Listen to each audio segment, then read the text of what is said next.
165 রানের জিত। শেষ ম্যাচ গিয়ে আমরা ইন্ডিয়ান টিমকে গৌতম গম্ভীরের আমলে একটা টেস্ট ম্যাচ কিন্তু জিততে দেখলাম। তবে এই টেস্ট ম্যাচটা কিন্তু একদম পারফেক্ট একটা টেস্ট ম্যাচ ছিল। 5 দিনের টেস্ট ম্যাচ যেমন হওয়া উচিত সব কিছু এর মধ্যে ছিল, সব কিছু তর্কা মিশিয়ে কিন্তু এটা হয়েছে। কিন্তু এখানে একটা কনসার্নিং বিষয়ও আছে। আমরা শ্রীলঙ্কার সঙ্গে জিতে এত সেলিব্রেট করছি, যেই টিমটা 42 মাস ধরে 1 নাম্বার ছিল টেস্ট র্যাঙ্কিংয়ে, সেই টিমটা এসে আজকের ডেটে শ্রীলঙ্কার এরকম ইনএক্সপিরিয়েন্স টিমের সামনে এসে এইভাবে সেলিব্রেট করছে, তাহলে কি আমাদের ইন্ডিয়ান টেস্ট ক্রিকেটের স্তর কি নেমে গেল আদৌ? আমরা এই ভিডিওর মধ্যে সেটা নিয়ে আলোচনা করব যে অস্ট্রেলিয়ার সঙ্গে যখন বিজিটিতে আসবে তখন গিয়ে কি এই টিমটাই গিয়ে অস্ট্রেলিয়ার সঙ্গে পারবে? ইন্ডিয়ার মধ্যে খেলা মানছি, তাও আমরা এটা নিয়ে কনসার্নের বিষয় আছে একটা। তারপরে এই ম্যাচের থেকে আমরা কি কি পজিটিভস পেলাম, কি কি নেগেটিভস পেলাম, কি কি আমরা ক্যারি ফরওয়ার্ড করতে পারবো এখান থেকে, ঠিক আছে? এই সব কিছু নিয়ে এই ভিডিওর মধ্যে কিন্তু আমরা আলোচনা করব। ঠিকঠাক ছিল কিনা, হ্যাঁ, এটা নিয়ে আমরা আলোচনা করব। এবং ডাব্লিউটিসির ফাইনালের জন্য কি কি এখনো এই ম্যাচ জেতার পরে কি এখানে দাঁড়িয়েছে সেটাও কিন্তু আমরা এই ভিডিওর মধ্যে আলোচনা করব। তো ভিডিও শেষ অবধি দেখে যাবেন। আপনারা দেখছেন ফেল ক্রিকেটার্স চ্যানেল, আমি সুদীপ্ত এবং শান্তনু। আমরা কিন্তু রেগুলার লাইফে এরকম অ্যানালাইসিস নিয়ে আসতেই থাকি। তো সবার প্রথমে তো ভাই 600তম টেস্ট ছিল এটা ভারতের, যেটা ভারত জিতলো। লাস্ট চারটে ধরে জিতে আসছে। 200, 300, 100 আর 200-তে হেরেছিল, ড্র হয়েছিল 3 নম্বরে, 300-তে, আর 400, 500, 600 কিন্তু জিতে এসেছে। দুটো বিরাট কোহলির আমলে আর এটা শুভমান গিলের আমলে আমরা কিন্তু দেখতে পারলাম এটা। আর হচ্ছে দেবদত্ত পাডিক্কাল, KL রাহুল, ঋষভ পান্ত, মানব সুথার, রবীন্দ্র জাদেজা একদম পুরোপুরি নিজের খেলা দেখিয়েছে এখানে। ইন্ডিয়াকে কিন্তু এই জিত দেওয়ার পিছনে এদেরই মেনলি হাত রয়েছে। কিছু কিছু নেগেটিভও আছে, কিন্তু বেশিরভাগ এই ম্যাচটা থেকে আমরা পজিটিভই পেয়েছি। যেমন বিশেষ করে দেবদত্ত পাডিক্কাল আর হচ্ছে মানব সুথার, কারণ এরা কিন্তু তাদের সেকেন্ড আর থার্ড টেস্ট খেলছে মাত্র, মানে এতটাই ওরা নতুন টেস্টের ইয়েতে। আর যে সাবকন্টিনেন্টে হোক অ্যাওয়ে টেস্ট, এটা তো যতই হোক অ্যাওয়ে টেস্ট, তো এইখানে এসে এরকমভাবে 167 ইনিংস, এইখানে 10 উইকেট, মানব সুতারের 10 উইকেট আমরা দেখতে পেরেছি, যে হচ্ছে কিন্তু ইন্ডিয়ার এখন পার্মানেন্ট একজন বোলার আস্তে আস্তে আমরা হতে দেখছি। তো এরা অনেক কিছু পজিটিভ কিন্তু আমরা পেয়েছি এই ম্যাচ থেকে। অ্যাকচুয়ালি দেখ, তো শ্রীলঙ্কায় কিন্তু জেতা, ঠিক আছে, অত সহজ। হ্যাঁ, আর শ্রীলঙ্কার গড়ে দাঁড়িয়ে এই গলের মাঠে কিন্তু শ্রীলঙ্কা ম্যাচের পর ম্যাচ জিতে এসছে, এমনকি অস্ট্রেলিয়াকে হারিয়েছে, বড় বড় টিমকে কিন্তু হারিয়েছে এই শ্রীলঙ্কা এই ম্যাচে। ইনএক্সপিরিয়েন্স টিম নিয়ে, পুরোনো শ্রীলঙ্কার কথা তো বলছি না আমরা, ঠিক আছে? তো এখানে এসে ইন্ডিয়ার জেতাটা অতটা ছোট বিষয় না, তবে অতটাও বড় বিষয় না, ঠিক আছে? ডাব্লিউটিসির উপরে আসলে সেটা নিয়ে আলোচনা করছি। তো এই ম্যাচের উপরে যদি আছি আমরা, ম্যাচের একটু সামারি দেখে নিই, ম্যাচের মধ্যে কী কী হয়েছে, যারা মিস করেছেন তাদের জন্যই এটা বলা আর কি। প্রথমে ইন্ডিয়া টসে যেতে ব্যাটে আসে। টিম আমরা যেমন বলেছিলাম একদম সেম টু সেম ছাপা টিম হয়েছে একদম। এর মধ্যে 3টে স্পিনার দেখতে পেয়েছি আমরা, 2টো পেসার দেখতে পেরেছি। তারপরে হচ্ছে এখানে যা ছিল এরকমই বলেছিলাম আমরা, হ্যাঁ, নতুন প্লেয়াররা চান্স পাবে না, 3 নম্বরে দেবদত্ত পাডিক্কালই খেলবে, ঠিক আছে? এটা তো হওয়ারই ছিল। তো যাই হোক, এখানে আর পিচটা নিয়ে আমি বলবো, পিচটা এত সুন্দর পিচ ছিল এখানে। তুই যেমন দেখ, তুই স্পিন ট্র্যাক ছিল শ্রীলঙ্কা, এটা সবাই জানে, গলের মাঠে মানে স্পিন ট্র্যাক হবে। তুই এই মাঠের মধ্যেই তুই যদি ঠিকঠাক ব্যাটিং করিস তাহলে তুই 167, মানে টোটাল টিমের 450 মারতে পারবি। তারপরে আবার স্পিনাররা তো উইকেট পাবেই, মানব সুতার উইকেট পাবে জানা কথা, প্রভাত জয়সূরিয়া উইকেট পাবে জানা কথা, জাদেজা উইকেট পাবে জানা কথা, পেসাররা এমনকি আসিতা এসেও কিন্তু এখানে 4 উইকেট তুলে নিয়ে গেছে, আসিতা ফার্নান্ডো এসে, ঠিক আছে? তারপরে কি আবার যে মিডিল ওভারে এসে, তাও আবার কি 3 নাম্বার ইনিংসে, থার্ড ইনিংসে এসে কিন্তু পেসাররা বাউন্সারের সঙ্গে উইকেট তুলেছে, যেই মাঠটা যেই পিচটাই কিন্তু স্পিনিং ট্র্যাক হিসাবে বলা হয় অবশ্যই। আর তারপরে লাস্টে এসে যদি কেউ রানও করতে চায়, যেমন ওদের ওই যে সোনাল রয়েছে, দুটো ইনিংসের মধ্যে 180 করে মেরেও গেছে। তাহলে এতটা ব্যালেন্স পিচ ছিল কিন্তু পিচটা আমাদের। আমি মনে করি ভারতের যে কোনো পিচ কিউরেটার হোক বা হচ্ছে দেখে শেখা উচিত। সেম কন্ডিশনে কি করে, আমাদেরও মুম্বাইয়ের মাঠ, ওয়াংখেড়ের মাঠ কিন্তু সমুদ্রের পাশে, ওদেরও গলের মাঠ পুরোপুরি সমুদ্রের পাশে। তো ওইভাবেই যে কিভাবে পিচ আমাদের রিসেন্টলি ইন্ডিয়ান পিচ নিয়ে আমরা নিজেরাই চর্চা করেছি। অস্ট্রেলিয়ান ইংলিশ প্লেয়াররা ওখানকার মিডিয়া তো করেই, সেটা আমি বাদ দিয়ে চলছি, কিন্তু আমরা নিজেরাই চর্চা করেছি যে এখানে 3 দিনে টেস্ট কি করে শেষ হয়ে যাচ্ছে। সেটাই অ্যাকচুয়ালি কি হতো বলতো, যখনই তোর নিজের হোস্টে, মানে দেখা গেল তো শ্রীলঙ্কা যদি ইন্ডিয়া আসে হ্যাঁ। ওরা কি করে বলতো ইন্ডিয়া স্পিন পিচ বানিয়ে স্পিন পিচ বানিয়ে রেখে ঠিক আছে। আর তার থেকে বড় কথা কি হ্যাঁ। আমাদের নিজের ব্যাটাররাই তো স্পিন খেলতে পারছে না, যার জন্য তো ভুল এটা হয়েছে। লাস্ট হ্যাঁ। যে 2-3টে সিরিজ যেরকম সাউথ আফ্রিকা বল, তারপরে হচ্ছে তোর লাস্ট আরে হারলাম যে নিউজিল্যান্ড সাউথ বল, আফ্রিকা, হ্যাঁ, তাহলে ঠিক আছে, শ্রীলঙ্কায় তো এসে হ্যাঁ, হারিয়ে দিয়ে গেছে হ্যাঁ। আমাদের। তাহলে তো এরা কি ভেবেছিল ইন্ডিয়া যে শুধু আমাদের ইন্ডিয়ার মানে পিচ মানে স্পিন পিচ হ্যাঁ হবে, স্পিন পিচ হবে যেটা কিন্তু, এবং খেলাও হ্যাঁ, 3 দিনের মধ্যে শেষ 3 হয়ে দিনের যেত, মধ্যে 3 দিনে শেষ 4 হয়ে দিনের মাথায় শেষ হয়ে যাচ্ছিল। কিন্তু সেটা এই রিসেন্ট উল্টো হয়ে গেছিল, ঠিক আছে। হ্যাঁ, আর ইন্ডিয়ার এই জিনিসটাই হ্যাঁ ইন্ডিয়ার এগেনস্টে চলে গেছিল, এটাই হচ্ছে ধ্যান দেওয়ার বিষয়। কারণ হচ্ছে এইখানে শ্রীলঙ্কার এই পিচটা দেখে অন্তত শেখা উচিত যে কেমন টেস্ট ম্যাচের আমার মনে হয় যে আমাদের কন্টিনেন্টে দাঁড়িয়েও যে এরকম পিচ তৈরি করা যায়, এটার জন্য ভাই তারিফ, এটার জন্য যোগ্য কিন্তু, অবশ্যই। ঠিক আছে। শ্রীলঙ্কার পিচ কিউরেটার, এটা মেনশন করতে হবে, স্বাভাবিক ব্যাপার। তো ফার্স্ট ইনিংসের উপরেই কর্ণাটকা বয়েজ একদম দুইজনেই রকিং একদম পারফরমেন্স দিয়েছে। KL রাহুল এখানে 80 রান, তাও আবার ওর মাঝখানে একটা আসলো হ্যাঁ, বলে হ্যাঁ, তাই, cramp যদি আসলো, ক্র্যাম্প হ্যাঁ। না আসতো ওখানে KL রাহুলের সেঞ্চুরি Century একদম একদম, পাক্কা ছিল। হ্যাঁ, হ্যাঁ। নালে এইভাবে রিদম না ভেঙে গেলে এরপরে এসে সেঞ্চুরি অতটা, 150 যা হ্যাঁ, খুশি হতে পারতো এখানে, অবশ্যই। ঠিক আছে। তো KL রাহুলের একটা কন্ট্রিবিউশন ছিল 82 রানের। তারপরে যার কথা না বললেই হবে না, সেটা হচ্ছে কিন্তু দেবদত্ত পাডিক্কাল, পুরোপুরি একা। দেবদত্ত পাডিক্কালের এই 167 ইনিংসটা যে কতখানি ইম্পর্টেন্ট ইন্ডিয়ার জন্য হয়ে দাঁড়ালো, নাহলে কিন্তু ওরা 284 করে ফেলেছিল। ওদের 450 না করলে দেবদত্ত পাডিক্কাল মানলাম যে সেঞ্চুরি করেছে, শুধু 167 মানে বিগ ড্যাডি সেঞ্চুরি করেনি, ছোট সেঞ্চুরি করেছে, তাহলে কিন্তু ইন্ডিয়া 400-র মধ্যে গুটিয়ে যেতে পারত। 400 আর নিচে গোটাতো, গোটাতো আরো। 400 নিচে গোটাতো না। হ্যাঁ, তাহলে যখনই তাহলে 300-র ঘরে হ্যাঁ। যখনই স্কোর থাকবে না, তখন কিন্তু অপোনেন্টের কাছে চলে আসে যে আমরা 284 করতে পেরেছি মানে 350 করতে পারবো। 350 করতে তাহলে কিন্তু আরো নেক টু নেক হয়ে যেত ব্যাপারটা। তো এখানে দেবদত্ত পাডিক্কালের এই 150 ইনিংসটা কিন্তু এতটাই ইম্পর্টেন্ট ইনিংস ছিল। ও যেইভাবে স্পিনকে হ্যান্ডেল করেছে, সেইভাবে পেসকেও হ্যান্ডেল করেছে। বিশেষ করে দেখা গেছে সুইপের মাধ্যমে যে রানগুলো তৈরি করেছে, 3টে প্লেয়ার আছে ভাই এখানে যারা সুইপের মাধ্যমে রান তৈরি করেছে, 3-4টে প্লেয়ার। এক হচ্ছে জানে যে এরকম স্পিনিং ট্র্যাকের মধ্যে আমার সুইপই হচ্ছে ভরসা, যেমন দেবদত্ত পাডিক্কাল করেছে, যেমন KL রাহুল তো আমরা জানি KL রাহুল করে সুইপ করে, ঋষভ পান্ত করে রিভার্স সুইপ, সবই করে। আর ওদের যেটা সোনাল এই প্লেয়ারটা, ঠিক আছে, সোনাল এই প্লেয়ারটা কিন্তু ওরা পুরোপুরি সুইপের মাধ্যমে যেটা বুঝতে পেরেছে, ঠিক আছে, বাকি প্লেয়াররা কিন্তু সেরকমভাবে বুঝতে পারেনি।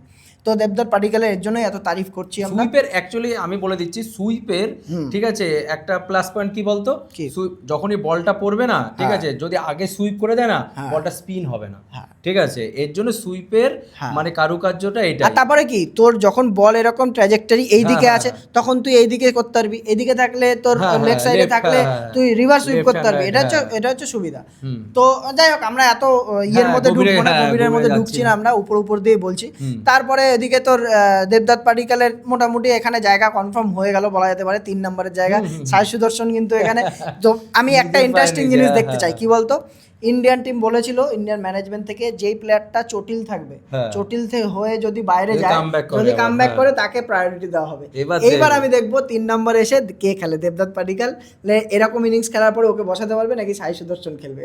কারণ এরপরে নিউজিল্যান্ড টেস্ট আছে, তারপরে BGT রয়েছে, ওইগুলোর মধ্যে কিন্তু দেখার বিষয় আছে, ঠিক আছে।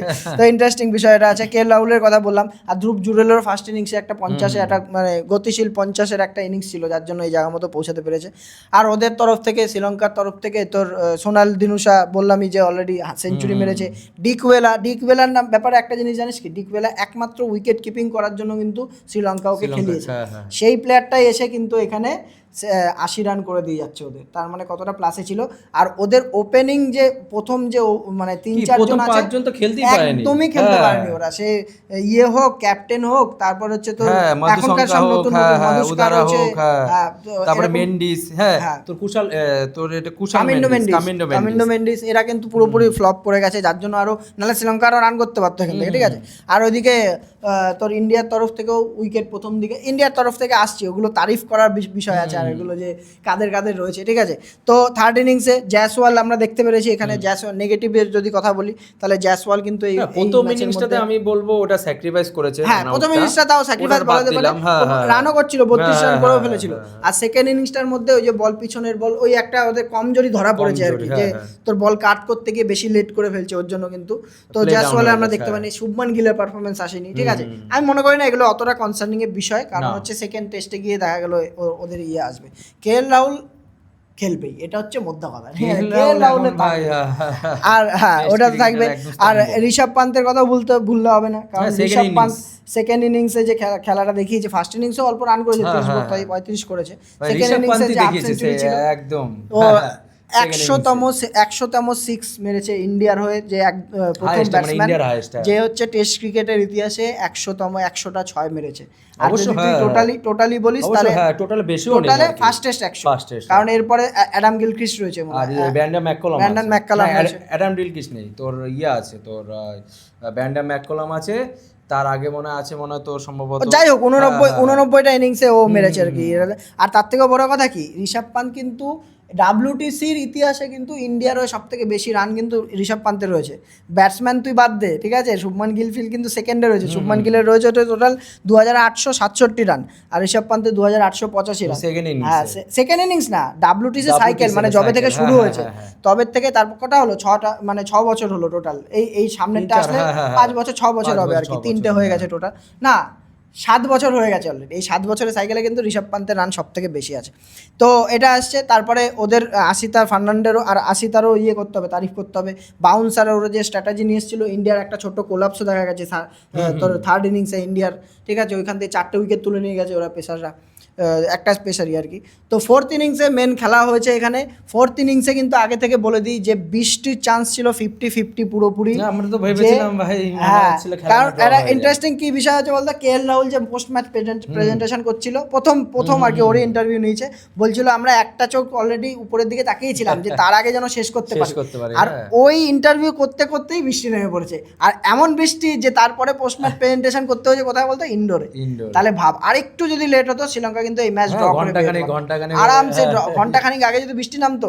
আর ওদের তো ভালো পার্টনারশিপও করেছিল না, সোনালের সঙ্গে তোর আমাদের ধনঞ্জয় সিলভার ভালো পার্টনারশিপ করেছিল, হ্যাঁ। তো ওরা দুজন পার্টনারশিপ করেছিল, ওই পার্টনারশিপটা ভাঙতে পারছিল না, সেইখানেই কিন্তু তোর মানব সুথার আসে, রবীন্দ্র জাদেজা আসে, দায়িত্ব নেয়। রবীন্দ্র জাদেজা একটা উইকেট পেয়েছে, কুশাল উইকেট পেয়েছে। মানব সুথারের কথা বলতে হবে, মানব সুথার টোটাল 3টে ম্যাচ খেলেছে, 2টো ম্যাচ খেলেছে, 2টো ম্যাচের মধ্যে 2টো 6 উইকেট হল আছে, তার মধ্যে 17টা উইকেট পেয়ে কিন্তু মানব সুথার বসে আছে এখানে। এমনকি শুধু এটাও না, তোর 2 ম্যাচের মধ্যে 61 রানও রয়েছে কিন্তু, মানে তুই কত বড় একটা ইন্ডিয়ার অ্যাডভান্টেজ ভাব, যে 8 নম্বরে একটা প্লেয়ার আসছে যে এরকম ব্যাটিংও করতে পারে, প্লাস আবার এরকম লেভেলের বোলিং করে। ভাই স্বাভাবিক কথা, ও যেইভাবে ফার্স্ট ক্লাসে পুড়ে এসছে, নিজেকে একদম মানে পোর খাওয়া প্লেয়ার বানিয়ে এসছে, সেখানে কিন্তু এই জিনিসটা কিন্তু পে অফ করারই ছিল মানব সুথারের, যে আমরা খুব খুশি এরকম একজন পেয়েছি আমরা, ঠিক আছে। তো মানব সুথার একদম পার্মানেন্ট প্লেয়ার হয়ে গেছে ইন্ডিয়ার, এখন বলা যেতে পারে। যেখানে 2টো স্পিনার লাগবে সেখানেও মানুষ সুতার থাকবে, যেটা হচ্ছে কুলদীপ ওখানে বাদ যাবে, কারণ কুলদীপকে কিন্তু আমরা বেশি ওভার করাতে দেখিনি, ঠিক আছে। কুলদীপের জায়গায় আমি মনে করি যদি সেরকম ভাই ব্যাটিংটা যদি স্ট্রং হয়, তাহলে আছে ওয়াশিংটন সুন্দর আছে, হ্যাঁ, কিন্তু ওয়াশিংটন সুন্দরকে 9 নম্বরের জন্য খেলাবে না। 3টে স্পিনার তো দেখ, বাইরে গেলে এরপরে কারা আছে, 3টে স্পিনার ইন্ডিয়ার মধ্যে বিজিটি রয়েছে, ওখানে 3টে স্পিনার দরকার হবে, ওখানে কুলদীপ খেলবে। আর যেটা নিউজিল্যান্ডে গিয়ে কিন্তু কুলদীপ খেলতে হবে, আমি কিন্তু দেখতে পাচ্ছি না এখানে, জাদেজা আর সুথারই কিন্তু খেলবে। আমার এই যে একটা ব্যাটসম্যান হয়তো অ্যাড হবে, কেন ফাস্ট বোলার অ্যাড হবে, ফাস্ট বোলার দরকার না, জাসপ্রীত বুমরা অ্যাড হবে এখানে কুলদীপের জায়গায়, তো যদি ফিট থাকে তো, ঠিক আছে। জাড্ডু তো প্রথম ইনিংসে 3টে নিয়েছে, ক্রুশাল উইকেট নিয়েছে, পরেরটায় একটা ইম্পর্টেন্ট, জাড্ডুরও 350 উইকেট কমপ্লিট হয়েছে।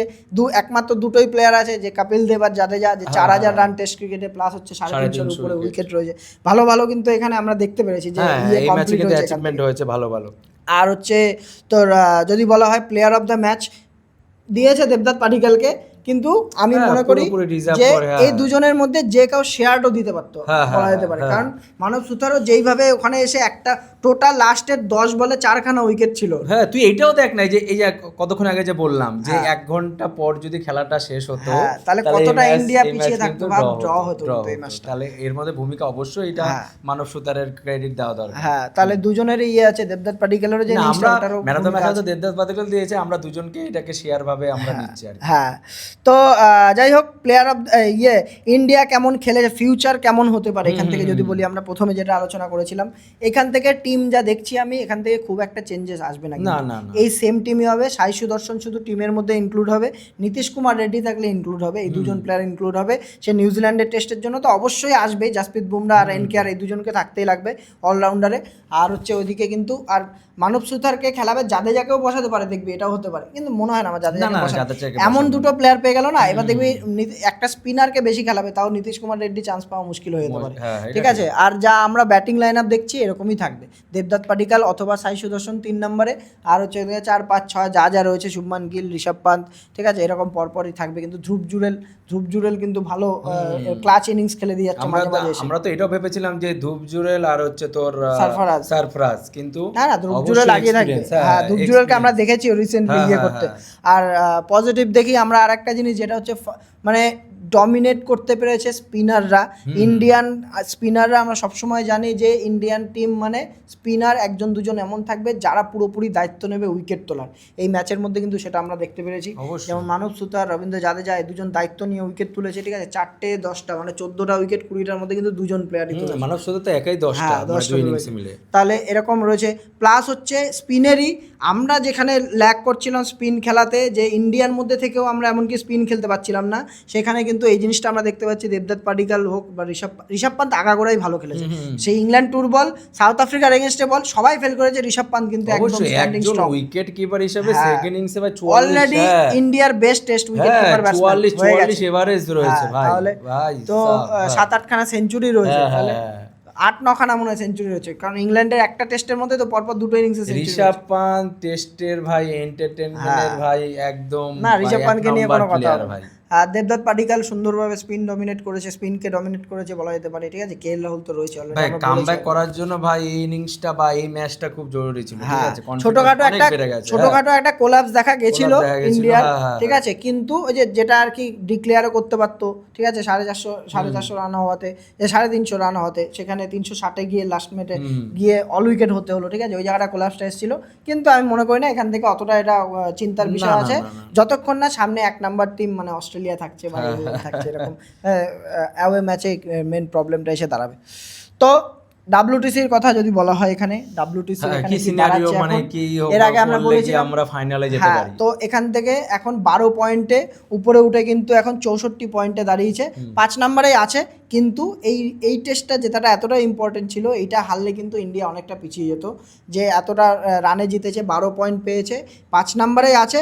আর 8টা টোটাল ম্যাচ বাকি আছে, 8টার মধ্যে কিন্তু 6টা জিততে হবে, 6টা জিততেই হবে। 8টার মধ্যে মানে ড্র করলে কিন্তু এটা মাইনাসই হবে, ড্র করলে কিন্তু পজিটিভ হবে। চান্স রয়েছে ইন্ডিয়ার কিন্তু এখান থেকে উপরে ওঠার, কোনো এখানে দ্বিতীয় কথা নেই, কোনো কথা হবে না। 6টা যেত ডাব্লিউটিসি ফাইনাল খেলো অত না, যেহেতু এই টুরের মধ্যে আরেকটা ম্যাচ আছে, ঠিক আছে, ওই ম্যাচটা যেত, তারপরে তোমরা আবার সেই গিয়ে অ্যাভয়েতে খেলতে হবে। হ্যাঁ, আর ওই সময় ওর জন্য আর এই একটা রিকোয়েস্ট আছে, যেটা এইবার শ্রীলঙ্কার সাথে করলো, নিউজিল্যান্ডে যারা খেলবে তাদের 10 দিন মিনিমাম 10-12 দিন আগে থেকে পাঠিয়ে দিয়ে ওদের ওখানকার রেকি করতে হবে, পিচে রেকি করতে হবে, ওখানে পেস খেলতে হবে, প্র্যাকটিস বোলারই হোক বা যাই হোক, ওখানে ওয়েদারের সঙ্গে নিজেকে ঢালতে হবে। ঠিক আছে, এরকম করে যেন অন্তত ইন্ডিয়ান টিম এই জিনিসটা করে, যেটা আগে হতো রিসেন্ট ভুলে গেছি, এখন আবার এটাকে শুরু করতে হবে। হ্যাঁ, তো সেকেন্ড টেস্টের প্রিভিউ নিয়ে আসবো কিনা এটা আপনারা কমেন্ট করে বলুন। ঠিক আছে, আমরা নিয়ে আসতেই পারি সেকেন্ড টেস্টে, সেরকম কিছু বলার নেই, এরকমই টিম থাকবে, সেমই থাকবে সব। কলম্বোতে খেলা রয়েছে সেকেন্ড টেস্ট, যদি সেরকম মনে হয় যে রিভিউ না নিয়ে আসলে আমরা ম্যাচের অ্যানালাইসিস বা ম্যাচের এগুলো তো আসবে। ঠিক আছে, আসবেই, এইগুলো আসবে। তো আজকের অ্যানালাইসিস, আমাদের অ্যানালাইসিস কেমন লাগে এটা আপনারা কিন্তু কমেন্ট করে জানাতে পারেন। ঠিক আছে, এখন টেস্টের তো রেগুলার ভিডিও আনার কিছু নেই, তার জন্য যত কিছু ম্যাটেরিয়াল থাকলে তারপরে নিয়ে আসি। অবশ্যই, আর আমরা ধারাক্তা তো যদি নিউজ আসে, বিশেষ করে আইপিএল, ঠিক আছে, আইপিএল এখন একটু ঠান্ডা হয়ে আছে, ইন্ডিয়ার খেলা চলছে তো, কিছু ঘটলে আমরা সেটাকে নিয়ে আসবো। তো আজকের মতো এইটুকু রাখছি। ভালো লেগে থাকলে চ্যানেল সাবস্ক্রাইব করে ভিডিও লাইক করে যেতে পারেন, আর বেল নোটিফিকেশন দাবিয়ে দেবেন যেন ভিডিও দিলে সবার আগে পেয়ে যান আপনারা। ভালো থাকবেন, সুস্থ থাকবেন, বাই।